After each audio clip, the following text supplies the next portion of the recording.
Hi, welcome to the second annual Inclusion Fusion Disability Ministry Web Summit presented by Key Ministry and PajamaConference.com. My name is Jeff Davidson, and I'm with Rising Above Ministries, which is an outreach ministry to the special needs community that my wife and I started based upon our own experiences being the parents of a child with special needs. And I want to talk to you today not just about why it's so important to include families like ours in your church, but also help you understand the differences between men and women, fathers and mothers, as it relates to this journey that we're all going on down this path of being a family with a child with special needs. Because there's some profound differences that affect our relationships. It affects how we do everything. In fact, when you first get a diagnosis, when you first begin to come to terms with the fact that you have this child with special needs, the reality is it affects everything you do. Your entire world is turned upside down.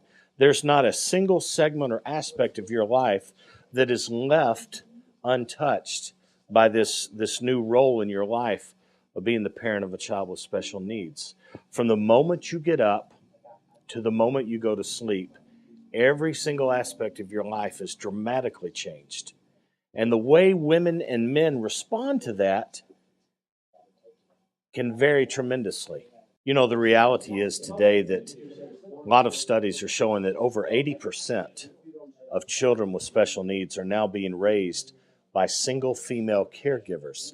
We have virtually an entire generation of children with special needs where dad has checked out and dad is no longer in the picture. And that affects this journey in so many ways. So we have to realize, first of all, this is a profound change in the life of that mom and dad. And typically what we see happening, mom immediately throws herself into taking care of the child. Mom mobilizes like she's going to war. Mom begins 24/7 researching treatments and therapies and ways to help the child and what are the latest studies that are out there and interacting with other people and researching. On the other hand, men tend to get locked into denial at first. We're not sure what has happened. See, men are fixers. Men love to fix things. Men feel in their pride like given an opportunity, given a problem, we can solve anything. We can fix anything. And all of a sudden, we've been given this child with special needs, and we can't fix this, and we just can't make it go away. And so for a man, he doesn't know what to do next. He's literally paralyzed because he's got a situation that frustrates him because he doesn't know how to fix it. Meanwhile, mom's going about her business and mom's carrying on and trying to get things in line and in order. And dad is still dealing with this denial and this wrestling with the fact that he can't fix this. And so what we see happening is we see dads begin to disengage and dads begin to withdraw. And when dad begins to withdraw and dad begins to disengage, that just heightens the tension between the two in the couple. And mom feels even more of a burden, like she's been left alone to do this by herself. And it adds to her frustration and it changes the dynamic of that relationship. You see, we all are familiar with the grief process. And when you have a child with special needs, you go through a very similar grief process. It begins originally with that initial shock and denial. And what we see happening a lot of times through our own interactions and through our own life, we see that the male tends to stay in this period of denial and shock a lot longer than the female, because the female immediately moves to the next step in that process, which is pain and guilt. And here again, we find a difference between men and women. Men tend to skip right through that pain and guilt period. But for a lot of women, for a lot of moms, they struggle with, did I do something to cause this? Is God punishing me? Did I, perhaps in my past, is there a reason why this happened this way? And mom is struggling for answers, and mom is wrestling with this enormous guilt sometimes. But dad has moved straight through guilt into anger. And here's the problem. A lot of times, unfortunately, the men tend to stay in this anger stage. They're looking for someone to blame. They're feeling that pain and they're angry and they're upset And we have a very difficult time sometimes getting the men to move on through those stages to the point of acceptance. So, what you have going on in a relationship is you have a mom who, unfortunately, sometimes lingers with that pain and guilt and then moves into isolation and loneliness. And mom withdraws. She already feels like her family and friends don't get it, they don't understand it. And so she begins to feel all alone and all isolated. And if we're not careful, she ends up dwelling in this cave of isolation where she pulls the blinds and she doesn't want to come out. But at the same time, we have a dad who's either in denial or anger over the whole situation, and that leads to a volatile relationship. And what we've seen at Rising Above is this process never goes away. There's a lot of psychology out there that says once you go through this grief process, once you get to the point of acceptance, then everything's okay. And what we have found in our lives as special needs parents is you're going to go through this grief process over and over and over through different stages of your life. Perhaps it's different milestones when your child hits a certain age or a certain time when they should be doing certain things, but they can't because of their disability or their special need. It's going to trigger some of this grief process again, and you're going to go over and over it. So part of that relationship, part of that dynamic is understanding where each person is coming from and in what they say and what they do and how they react, understanding where they are at that time in that grief process. For example, my own son has autism and cerebral palsy. He's completely nonverbal, and he has difficulty walking and with mobility. He can't do any of that without assistance. We have to pretty much provide 24/7 care for him around the clock in all situations, whether it's bathing him, feeding him, and in my new reality, shaving him. Now that he's turning into a teenager, I'm faced with the reality that I'm going to have to shave my son. Well, with his autism, he doesn't like being touched in the face. He has sensory issues, and that will disturb him tremendously. But I, as his dad now, have to figure out how am I going to shave my son's face? And in dealing with that, I went back through all those stages of grief again as I had to mourn that particular milestone and that new piece of reality. And so that's why at Rising Above, we have created what we call the dark side rule. And everywhere we go, whether we're talking to dads or moms or especially couples, we explain the dark side rule because I believe it's a vital thing that you need to learn and grasp in order to make it as a couple, in order to survive. And the dark side rule simply says, there are going to be days, there are going to be times when one of us is going to go over to the dark side, where one of us is going to go and grieve and perhaps be down and frustrated and angry and depressed all over again. The dark side rule says that's okay. You're going to do that. But if you're going to do that, then the remaining spouse, the other person in the relationship, has to stay strong. That person cannot go to the dark side with you. Because in our flesh, in our humanity, we want, misery loves company. We want that person to commiserate with us. We want that person to wallow with us in our self-pity. But that can't happen. One person's got to stay on the other side and be the lifeline that throws you the rope to pull you back out of the dark side. And that's why we say you can't go to the dark side for more than 24 hours. Because if you do, you're going to want to linger and stay there. So somebody has to stay strong and be the lifeline and pull you back. In our own relationship, my wife and I, when we experience this, we are passionately determined not to go to the dark side at the same time. Sometimes we'll even say, hey, today's my day to be on the dark side. Leave me alone. So you need that person in your life. And if you're not married, if you don't have a spouse, you've got to find a friend. You've got to find somebody who's walking the same walk, going down the same journey with you, facing the same challenge, who gets it and who will be that lifeline for you. One of the things I hear so often from moms of children with special needs or moms of children with disabilities is they're frustrated because dads oftentimes are not as engaged, not as involved as they would like them to be. And some of that goes back to what we talked about earlier with dads being fixers, and now they're confronted with something they can't fix.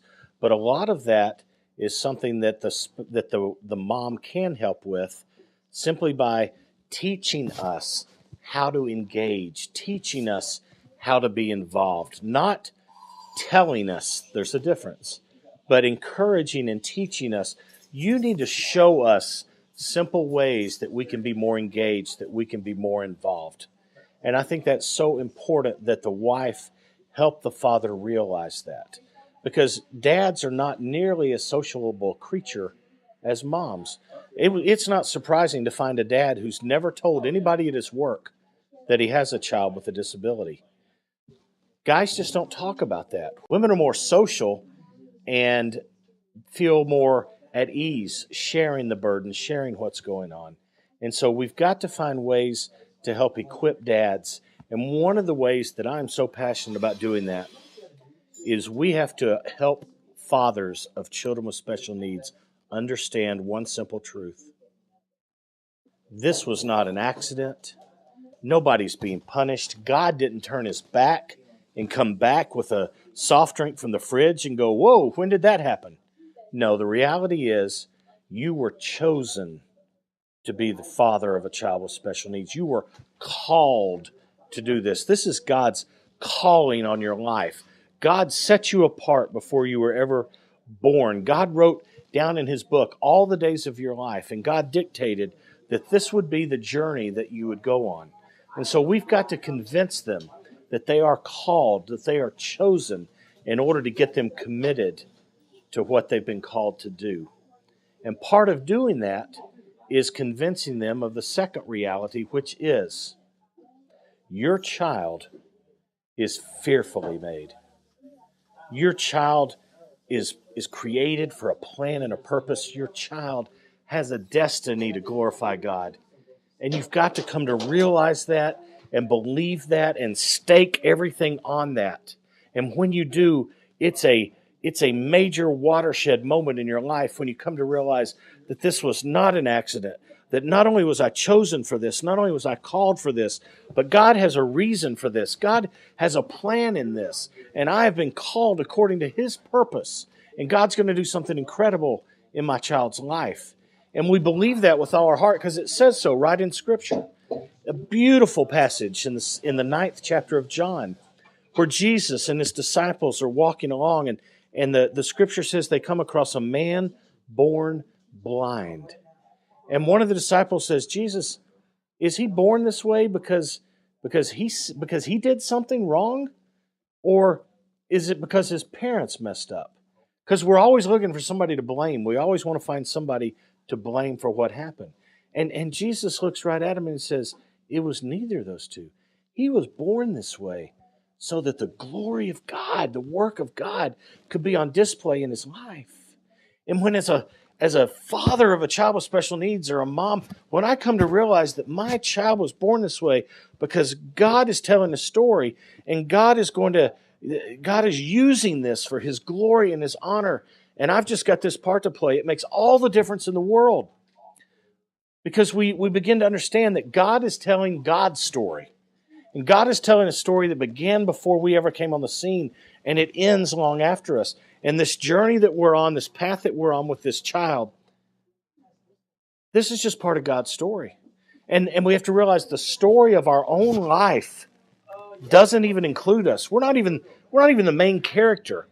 God is doing something here. God is doing something of epic proportions for his glory and honor. And the suffering that you endure, the pain that you bear, the challenge that you face, the journey that you go down is all part of what God has called you to do for the greater telling of his redemptive story, to bring him glory and honor. One of the most meaningful and powerful things that we can do as the church, that we can do as ministry leaders to equip and help these families is help them with two realizations, and that is by being the parent of a child with special needs, you have the most incredible gift right in front of you, and that is the gift to understand the true nature and character and love of God. One of the biggest things that we can do as a church, that you can do as a church or a ministry leader, is help show these families, help show these parents that they have been given the most incredible blessing, that they've been given the most incredible gift and opportunity to truly grasp, to truly realize, to truly understand the grace and love of God through this special needs child. You see, I used to be so into myself and so about my own life and my own world and my own selfishness. And then I was given the blessing of this son with special needs. And through him, I have learned that I love him with the most incredible, unconditional love. I don't love him because of what he does. I don't love him because of what he achieves. I love him just the way he is because he's my son. And if he's never anything but my son, that's all I need. That's all I want. And because of that, I now understand, I now grasp that that's my relationship with God, that God loves me unconditionally, not for what I do, not for what I've done or what I can bring to the table for him. He loves me simply because I'm his son. And because of that, I have learned to be completely and utterly dependent upon him for all things. My son requires our 24/7 care. My son relies on us for his every need. And that doesn't bother him. He's happy, he's joyful, he's content because he knows that I'm going to take care of him, that I'm going to give him his every need. And that's the way it is with God. Folks, we can show these families, you can show families like mine, that God can redeem this situation, that God can reclaim this whole journey, and God can use it for enormous good, for enormous blessing. We can show these families that this is going to be, we can show these families that this is going to be the most incredible blessing that you could have received. The theme for this year's Inclusion Fusion is why. Why should churches be more intentional in their outreach to families like mine? Why should churches be more involved in including children with special needs in their programs and ministries? Can I share something? When I first began this journey, when I first began this walk, my faith was incredibly important to me. And yet what I found, what I realized, was that even my own church at the time was woefully unprepared and inadequate in meeting our needs. There was a pivotal moment in our family's life where our church did a massive children's production for Christmas. They did this big musical thing to entertain and to bless folks at Christmas. And even though I was in leadership at the church at the time, no one even thought of including my own son. No one even came up with a plan or a way to involve my son in this children's program because they didn't know how, and they were afraid of what the impact would be on the program. See, I don't believe for a minute that churches are deliberately intending to not reach out to families like mine. The reality is they simply don't know how. And in not knowing how, perhaps they don't understand the why. That's why every time a survey is done of special needs families, and they ask them, what is the most intolerant place, the most intolerant institution or organization for families like you? You know what the number one answer is? The church. And that just breaks my heart.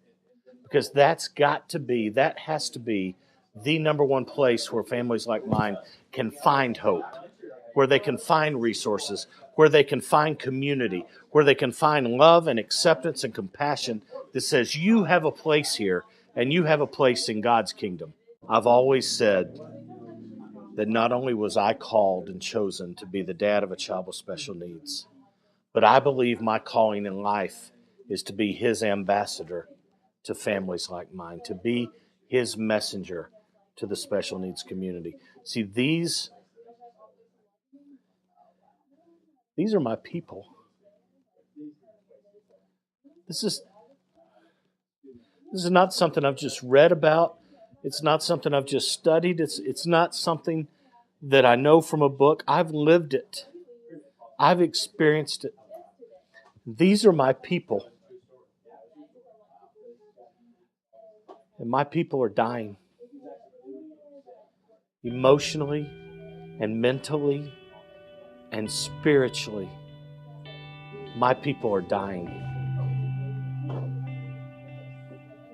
And we're putting our hope and our life in your hands. And we're asking you, the church, to find a way to bring us into your family, to reach out to us, to be the hands and the feet and the arms of Jesus, and wrap yourselves around us and let us know that we're not alone, and that there's a plan and a purpose for this, and that this whole situation can be redeemed for the glory and honor of God. Thank you so much for giving me this opportunity and this platform here at Inclusion Fusion. Hope you've been blessed.